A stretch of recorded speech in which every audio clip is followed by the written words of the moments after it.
নমস্কার বন্ধুরা, কেমন আছেন? বড়দি রান্নাঘরে সবাইকে স্বাগত। বন্ধুরা, আমি আজকে ছেঁচকি রান্না বানাচ্ছি। ছেঁচকি রান্নার জন্য এখানে বেগুন আর কুমড়োর খোসা নিয়ে নিয়েছি। এখন তো সবাই আধুনিক রান্না খাচ্ছি, আধুনিক রান্না খেতে খেতে সবাই ছেঁচকি রান্না ভুলে গেছি। আমি কিন্তু আজকে একটা ছেঁচকি রান্না বানাচ্ছি। শুকনো খোলায় আমি দুটো শুকনো লঙ্কা ভেজে নিচ্ছি। শুকনো লঙ্কাগুলো আমার ভাজা হয়ে গেছে, এখন তুলে নিচ্ছি।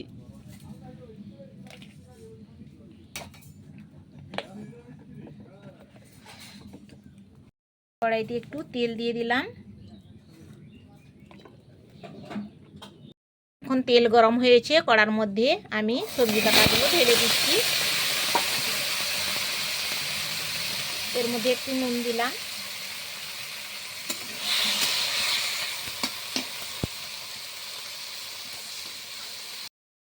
ঢাকা দিয়ে সেদ্ধ করে নেব। এখন আমার এটা সেদ্ধ হয়ে গেছে, ভালোভাবে তুলে নিচ্ছি।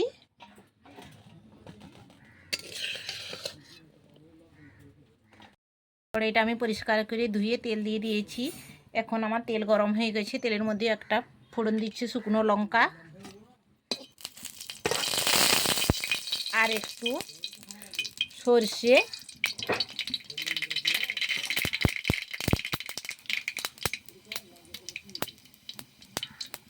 সর্ষেটা আমার ফুটে গেছে। এখন আমি এর মধ্যে দিয়ে দিচ্ছি একটু রসুন থেতো করে।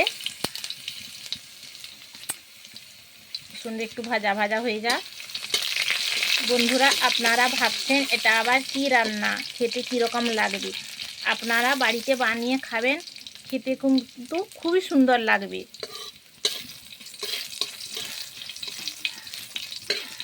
রসুনটা আমার একটু লাল লাল হয়ে গেছে। এখন এর মধ্যে এই যে সবজিটা যেটা সেদ্ধ করে রেখেছি দিয়ে দেব।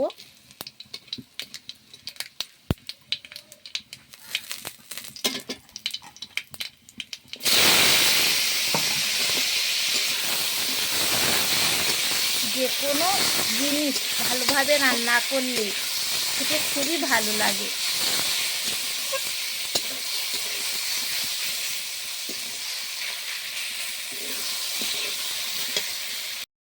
ঝালের জন্য আমি যে শুকনো খোলায় যে লঙ্কাটা ভেজে রেখেছিলাম ওটা দিয়ে দিচ্ছি,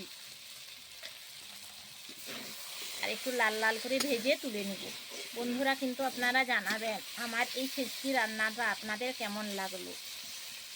আর একটা লাইক, কমেন্ট, শেয়ার করতে ভুলবেন না। আর আমার চ্যানেলে এখনও পর্যন্ত যারা সাবস্ক্রাইব করেননি তারা একটু সাবস্ক্রাইব করে দেবেন।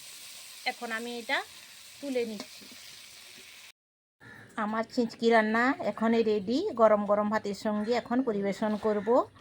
বন্ধুরা, আমার নতুন নতুন ভিডিও দেখতে থাকুন। এরপরের ভিডিওতে আবার দেখা হবে। আপনারা ভালো থাকুন, সুস্থ থাকুন।